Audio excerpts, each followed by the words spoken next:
Peuple de Dieu, c'est votre sœur Esther. Soyez bénis abondamment dans le nom de notre Seigneur Jésus-Christ. Je vais vous partager le songe que j'ai reçu ce jour, le 8 décembre 2018, au sujet de la France.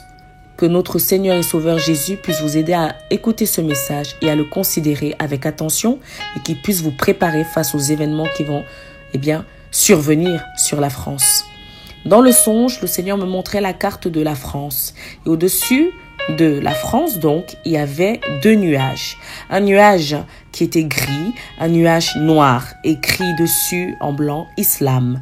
J'ai compris que l'autre nuage représentait donc tous ceux qui ne sont pas adeptes à cette religion, donc tous les non-musulmans. Au début, ils semblaient bien cohabiter ensemble, ils semblaient même être amis, mais ensuite, au moment où le nuage gris, car j'arrivais à voir parfois ce qu'il représentait, donc les personnes au sein de ce nuage en fait. Et donc au moment où il ne s'y attendait pas, j'ai vu ce nuage noir bondir en plein milieu, mais un peu au nord de la carte. J'ai compris que ça devait être sans doute Paris et ses alentours et l'Île-de-France.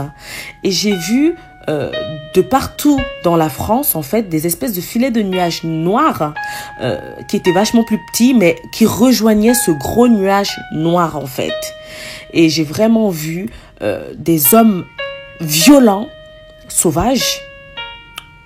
J'ai vraiment vu des espèces de couteaux arrondis, vous savez, qui ressemblent un peu à une épée, mais arrondis au bout.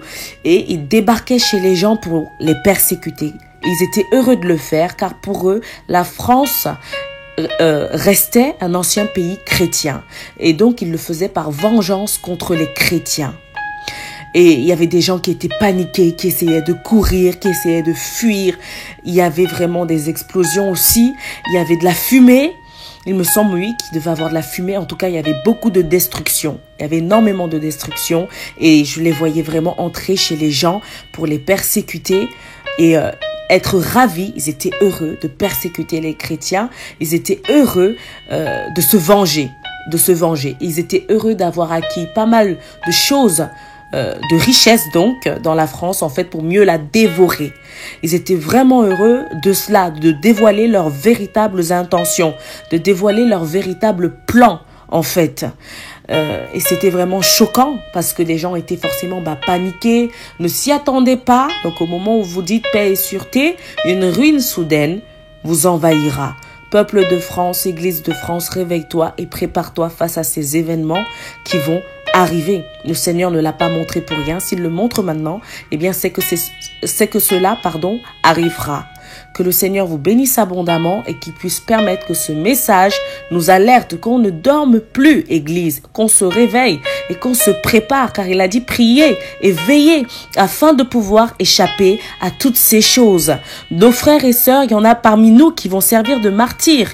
Il y en a parmi nous qui vont être persécutés à l'extrême, qui vont être peut-être torturés, qui vont être peut-être jetés en prison. Nous devons prier le Seigneur de nous donner la force, de nous donner le courage de persévérer jusqu'à la fin dans sa parole. Soyez bénis abondamment.